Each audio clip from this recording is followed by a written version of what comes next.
ध्यानमूलं गुरोर्मूर्तिः पूजामूलं गुरुपदम् मन्त्रमूलं गुरोर्वाक्यं मोक्षमूलं गुरुकृपा। गुरुर्देवो गुरुर्धर्मो गुरुर्निष्ठा परं तपः गुरुज्ञानात् परं नास्ति तस्मै श्री गुरवे नमः। वंदो सत्य कबीर के चरण कमल शिरना जासु ज्ञान दिन कर निकर भ्रमतम कीर्तनशा। भ्रम छुड़ाय पथ विकट को निकट लखायो ना ऐसे गुरु को कीजिए कोटि कोटि प्रणाम। बंदगी साहेब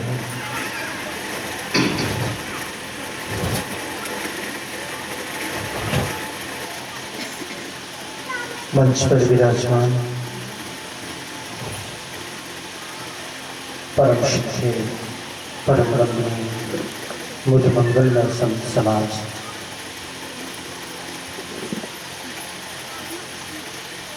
परम श्रद्धेय महान श्री सुनील साहब शास्त्री जी, महान श्री बाबूलाल साहब जी, महान श्री सेवा साहब जी, संत मंडली, सदगुरु के परम प्रेमी भक्तों सुनो। आमीन माता महिला मंडल की सभी माताएं बहनें पदाधिकारी कार्यकर्ता सदस्य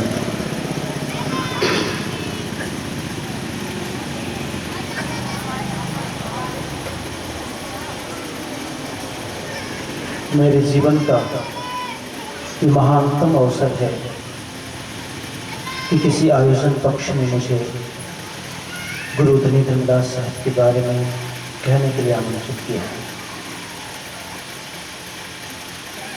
गुरु धनी धर्मदास साहब की जयंती पर मुझे आमंत्रित किया।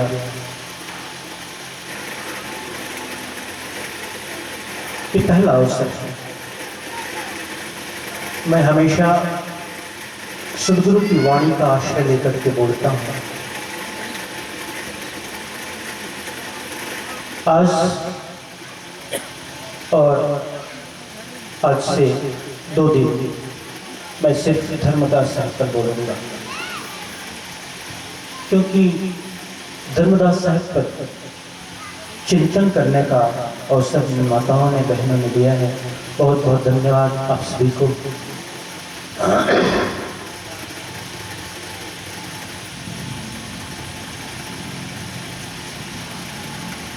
अभी आपने एक भजन सुना, एक अर्जी भजन, तेरी कृपा को पाके मैं धन्य हो गया। ये मात्र भजन नहीं है,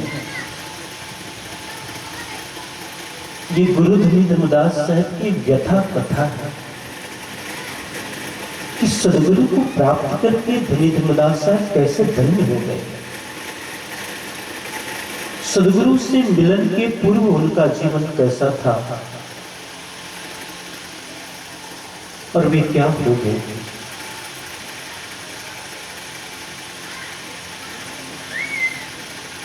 भक्ति के आकाश में चमकता हुआ देदीप्यमान सितारा गुरु धनी धर्मदास साहब।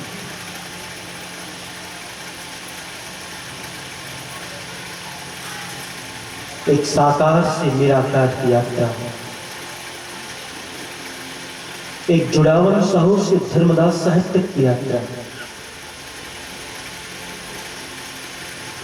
एक भक्ति से ज्ञान के मिलन किया गया। गुरु धनी धनदास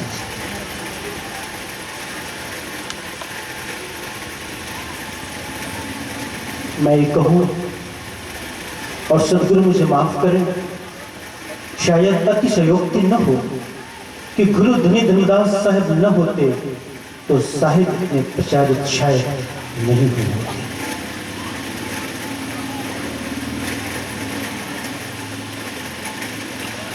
सदगुरु कबीर साहब की वाणियों का संग्रह करने वाला गुरु धनी धनदास अपनी सारी पूंजी लगाकर सदगुरु की वाणी को बिखेरने वाला गुरु धनी धनदास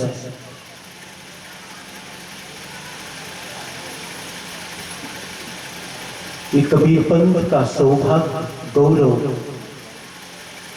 कि उन्हें गुरु धनी धनदास साहब के रूप में पंथ का प्रवर्तक मिला। आज जो विस्तार है, जो विकास है, सब गुरु धनी धनदास साहब की कृपा का फल है।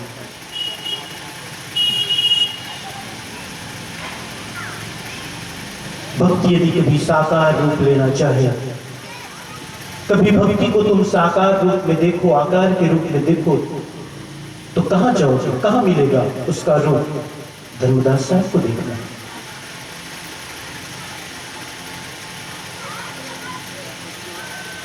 वो धर्मदास साहब जो बांधवगढ़ में एक कसौंधन वैश्य के यहाँ जिसका जन्म हुआ आज से 617 वर्ष पहले, संवत 1452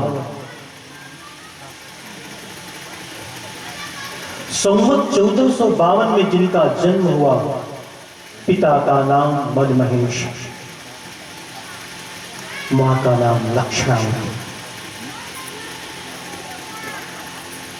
एक शुभ संयोग और अभिजीत नक्षत्र में लक्ष्मणावती ने एक पुत्र को जन्म दिया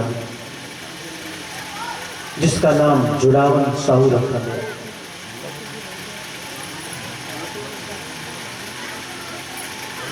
साहू अर्थात जो महाजनी का कार्य करता हो।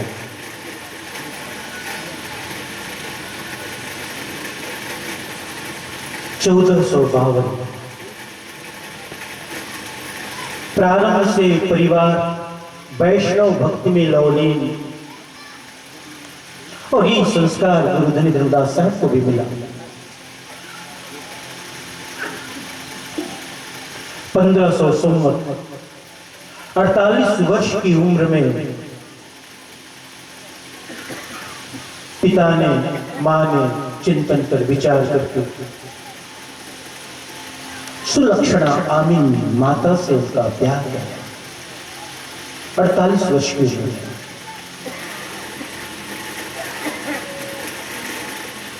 संवत 1500 और 2 वर्ष बाद एक पुत्र का जन्म हुआ जिसका नाम हुआ नारायण दास।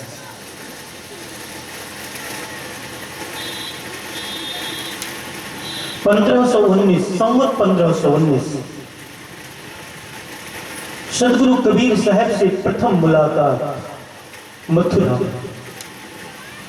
संवत 1520 बांधवगढ़ आकर के सदगुरु कबीर साहब का पूरे परिवार को शिष्य बनाना।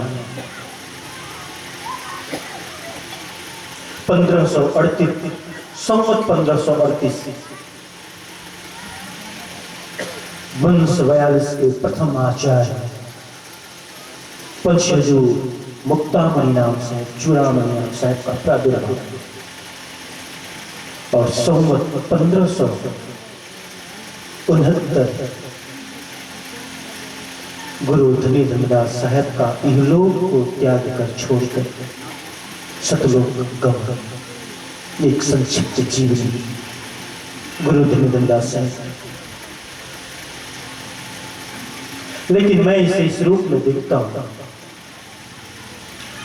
गुरु धनी धनदास साहब का जीवन मेकिंग ए धर्मदास, धर्मदास साहब का निर्माण एक जुड़ावल साहू धर्मदास साहब कैसे बने?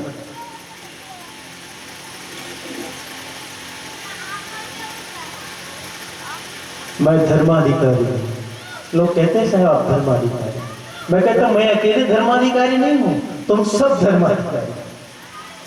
जो धर्म का अधिकार रखे, जिसकी धर्म में निष्ठा हो, वो सब धर्माधिकारी हैं, सब धर्मदास। एक जुड़ावल साहू धर्मदास साहब कैसे बना? धर्म में निष्ठा के कारण, धर्म में आचरण के कारण, भक्ति के कारण। आज कबीर पंथ का कितना बड़ा विस्तार है, जितना भी बड़ा विस्तार है, उसमें सदगुरु कबीर साहब के परम शिष्य गुरु धनी धर्मदास साहब का प्रयास दिखता है। और धर्मदास साहब की परंपरा वालों ने जितना प्रचार और प्रसार किया है, किसी ने नहीं किया। ये पूर्वाग्रह से नहीं कह रहा हूं, क्योंकि मैं भी उसी परंपरा से। आप साहित्य देखो, इतिहास देखो, और इसका सबसे बड़ा कारण ये कि सदगुरु कबीर साहब के प्रति जो धर्मदास साहब ने भक्ति की, वो किसी में नहीं थी। क्योंकि एक गुरु को भक्त शिष्य चाहिए। तेरी शरण में आके मैं धन्य हूं, धन्यता का भाव या हृदय चाहिए।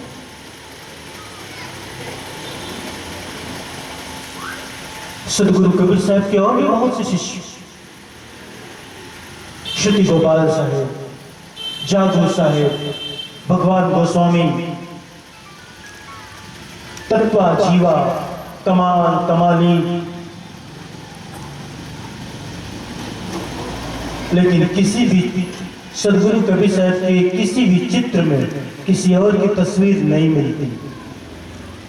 जब भी तुम सदगुरु के साथ दर्शन करोगे तो गुरु धनी धर्मदास साहब की। मानो सदगुरु कबीर साहब का चित्र, छवि गुरु धनी धर्मदास साहब की छवि के बिना अधूरी। और ये सत्य, सदगुरु कबीर साहब ज्ञान का स्वरूप, ज्ञान का प्रतीक, और धनी धर्मदास साहब भक्ति का प्रतीक। ज्ञान भक्ति के बिना अपूर्ण है, ज्ञान भक्ति के बिना अपूर्ण है। ज्ञान की प्राप्ति भक्ति से संभव है, क्योंकि पात्रता चाहिए, खालीपन चाहिए, नम्रता चाहिए, झुकाव चाहिए, और उसी भक्ति को प्राप्त करके धर्मदास साहेब अमर हो गया, धनी हो गए, गुरु हो गए।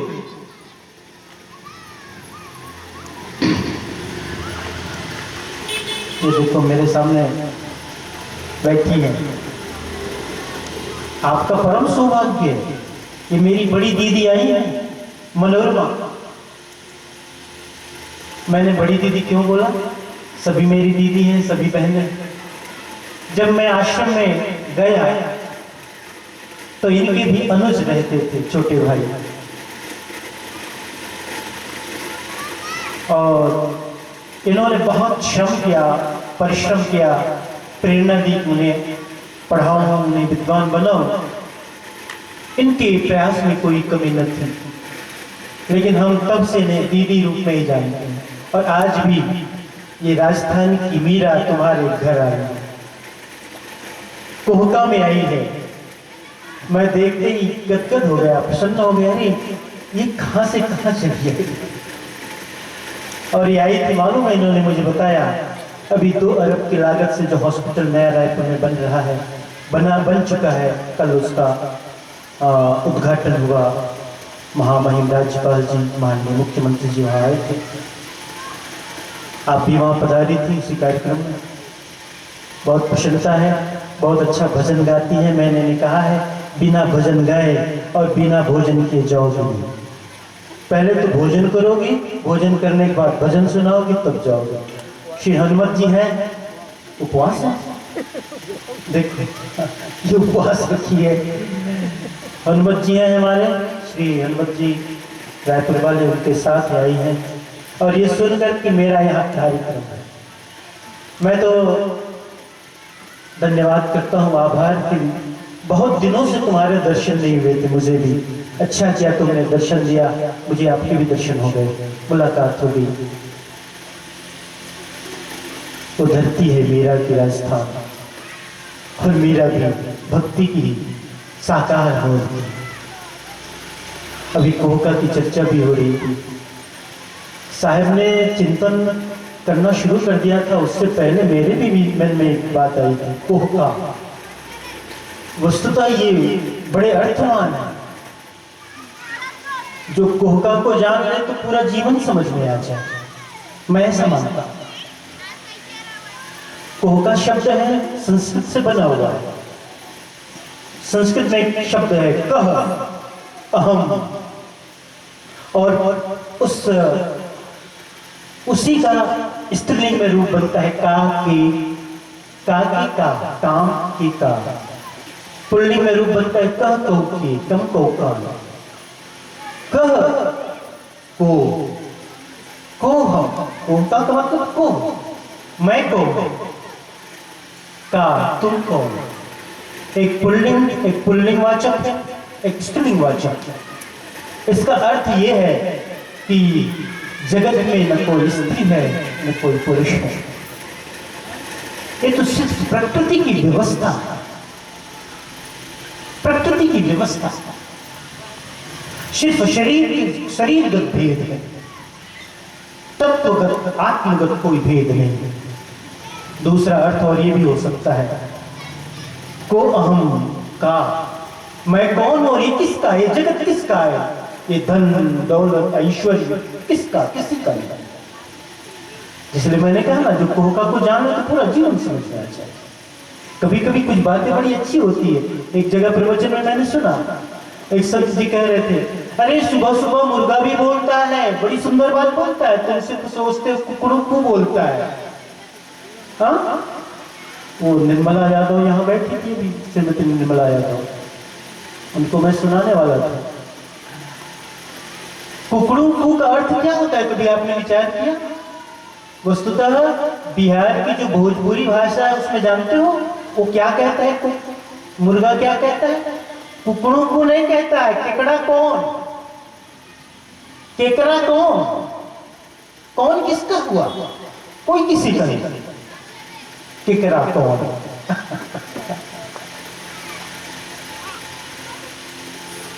कोहका ग्राम में संतों का आगमन हुआ। माताएं बड़ा प्रेम रखती मुझसे। 6 महीने पहले जब शांति नगर शारदा पारा, अच्छा, एक दिवसीय प्राकृतिक महोत्सव के अवसर पर यहाँ आया था। बहनों ने बड़ा जिद्दपूर्वक आग्रह किया, उस जिद में प्रेम तत्व बहुत था, मैं नकार न सका। और सच कहूं कि मैंने बहुत कीमती वक्त निकाल कर आपके लिए आया। हनुमत जी, धर्मदास जी हमारे सेवक हैं, जानते हैं इस समय हमें सिर्फ एक ही हमारा लक्ष्य है, कुंभ मेले का सफल आयोजन। उसके लिए मैं गुजरात में था, अपनी गाड़ी वाड़ी सब छोड़ के आई वहां से कि चलो ये कार्यक्रम करके जाना है जल्दी से। बहुत कीमती अवसर निकाला मैंने, सिर्फ आपके प्रेम के कारण, आपके अपनेपन के कारण, और सदगुरु कबीर साहब के साथ गुरु धनी धर्मदास साहब के प्रति समर्पण भाव और निष्ठा से। तो सदगुरु कबीर साहब यदि जग में विख्यात हुए तो गुरु धनी धर्मदास साहब जैसे शिष्य के कारण, शिष्य के कारण सदगुरु कबीर साहब इतने विख्यात हुए जगत में, उसका कारण है। और गुरु धनी धर्मदास साहब या आज श्रद्धा के साथ हम उनका नाम लेते हैं तो इसका एक ही कारण है कि उसमें भक्ति थी, श्रद्धा, निष्ठा, समर्पण। मैं अक्सर बात कहता हूं, किसी पिता को पढ़ा लिखा पुत्र नहीं चाहिए, किसी पिता को बहुत कमाने वाला बेटा नहीं चाहिए। उसको तो वो बेटा चाहिए जो सुबह शाम उससे पूछे, पिताजी भोजन किया, स्वास्थ्य अच्छा है, कैसे लग रहा है पिताजी, दवाई खाई, थोड़ी सेवा करके, ख्याल रखे, बेटा अमेरिका में जाके डॉलर कमा रहा है, सप्ताह में एक दिन फोन आता है, हाय पिताजी कैसे हो। किसी आप पिता हो, मैं आपसे पूछता हूं, क्या ऐसा बेटा चाहिए आपको? बहुत पढ़ा लिखा हो, इंजीनियर हो, लेकिन उसको पैर दबाने में शर्म आती क्योंकि बहुत पढ़ा लिखा। ऐसा पढ़ा लिखा बेटा चाहिए? नहीं, बेटा तो वो हो जो किसान भी हो, मजदूर हो तो चलेगा, लेकिन पिता के काम आए, पिता से प्रेम करे, माता पिता से प्रेम करे, पूछे, पानी पूछे, दवा पूछे, भोजन पूछे, सेवा पूछे। यही विशेषता से गुरु धनीदास है। उन्होंने भक्ति दिलाई, भक्ति की, और इसीलिए सदगुरु के परम प्रिय, परम शिष्य श्रुति गोपाल साहब का नाम जानते हो? 4 प्रधान शिष्यों में वो भी गिने जाते हैं। दक्षिण के संस्कृत के, दक्षिण के थे, और संस्कृत के प्रकांड पंडित। लेकिन आज संस्कृत में एक लाइन भी नहीं है सदगुरु के नाम, स्तुति गान के रूप में, यश गान के रूप में, कृपा प्राप्त की इस रूप में, किसी भी रूप में एक लाइन नहीं। क्या हुआ? बड़े पंडित थे, लेकिन गुरु धनीदास साहब जात की बनिया, जब बनिया है तो आज के समय में देखते हो ना, जो व्यापार में लगा होता, बेटे को ज्यादा पढ़ाता लिखाता नहीं, धंधे पे लगा देता। और मनमहेश ने भी यही किया, शादी कर दी और धंधे पे लगा दिया, व्यवसाय पे लगा दिया। लेकिन फिर भी सदगुरु से मिलन के बाद काव्य का उदय हुआ, काव्य का जन्म हुआ।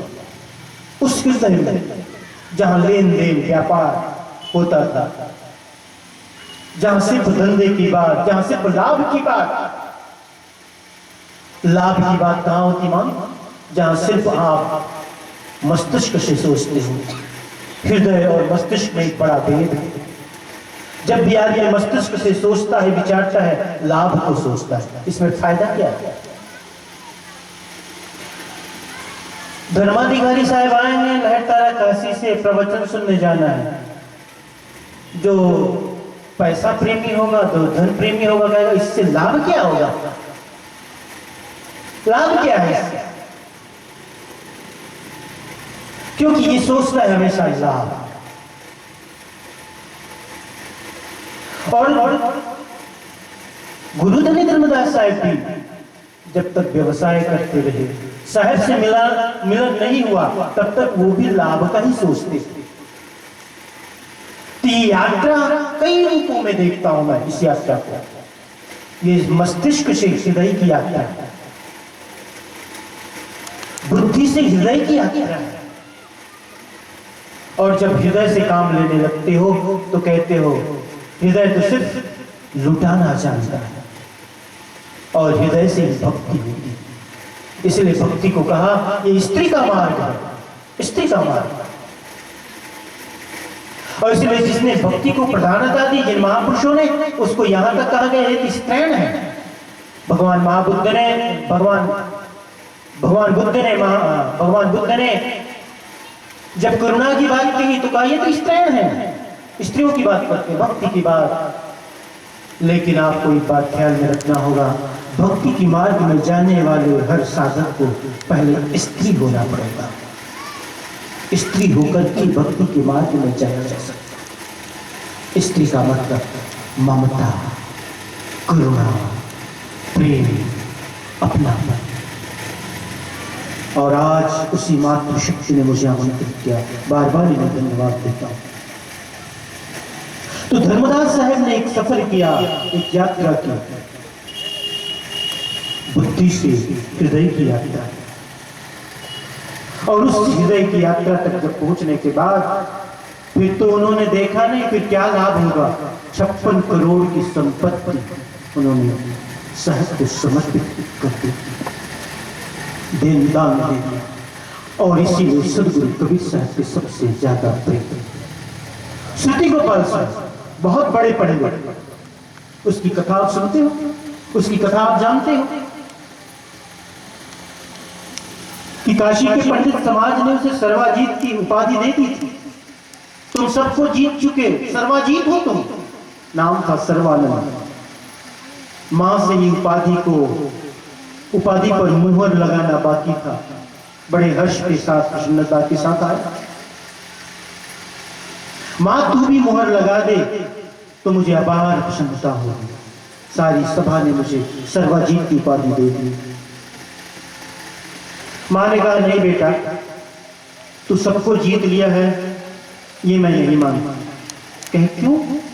कहे एक संत हैं इसी काशी में कबीर नाम के, उनसे साक्षात्कार किया। कथा विस्तृत रूप से कही जाए लेकिन मैं संक्षिप्त रूप में कहूं। कहते हैं सर्वानंद पंडित ने बैल में शास्त्रों को लाद करके चला सदगुरु से साक्षात्कार करने के लिए। और जहां साहब की कुटिया थी उस गली में पहुंचा तो किनारे कुआं था, माताएं बहनें पानी भर रही थी। उसने पूछा कि कबीर का घर कहां पर है? कबीर का घर कहां पर है? माताओं ने बहनों ने उसे देखा, ऊपर नीचे से ऊपर तक देखा, बैल में शास्त्रों को लदी हुई भी देखा और बड़े व्यंग ढंग से कहा, व्यंगात्मक लहज़े, कबीर का घर शिखर पर जहां सिलहली गए, पावन टिकी पिपीलिका कहां पंडित लादे गए। अरे सखियां इसे देखो तो, शायद यही सखियां रही या माता मंदिर की माताएं बहनी रही हो। उन्होंने कहा अरे सखियां इसे देखो तो, इस पंडित को, इस शास्त्रों को बैल पे लाद के ले जा रहा है और वहां जा रहा है कबीर का घर शिखर पर, सदगुरु का घर इतना ऊंचा, इतनी ऊंचाई पर, और रास्ता भी बड़ा सिलपट है, पैर नहीं टिकते, आप और हमारे नहीं, चींटी के भी जहां पैर नहीं टिकते वहां इस पंडित को देखो, बैल के ऊपर शास्त्र को लाद के ले जा रहा है।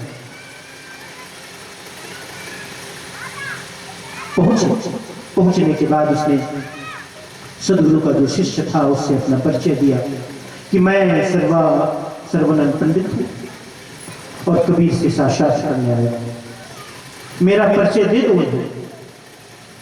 जल से भरा एक गिलास उसने शिष्य को दिया, वो कहा अपना परिचय, मेरा परिचय यही है, जाओ दे दो।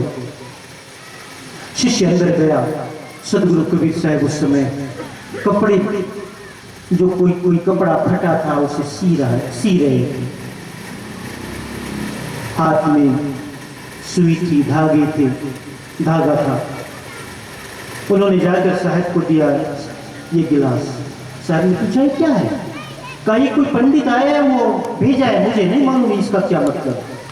सदगुरु ने जान लिया, जब सुना कि पंडित आया है और जल से भरा गिलास दिया है तो इसका एक ही मतलब है, पंडित कहना चाहता है मैं पांडित्य से परिपूर्ण हूं, शास्त्र के ज्ञान से परिपूर्ण हूं मैं, और इतना लबालब भरा हूं कि कबीर तुम्हारा ज्ञान मुझ में नहीं समा सकता। साहब कपड़े तो सी रहे थे, झट से उसमें से सुई निकाली और डाल दी, कहा जाओ वापस ले जाओ। शिष्य फिर इस गिलास को लेकर वापस आता है। सर्वानंद को संशय हुआ, क्या बात है, गिलास तो वापस आना तो चाहिए नहीं, लेकिन कारण क्या है? और सच कबीर ने भेजा है, संत ने भेजा है, तो कोई ना कोई इसका अर्थ होगा। वो गिलास लेकर देखते हैं सुई पड़ी है। समझ गया। सदगुरु ने भी अपना परिचय दे ही दिया कि पंडित तुम कितना भी ज्ञानी क्यों न हो, मेरा ज्ञान तुम में समा सकता है।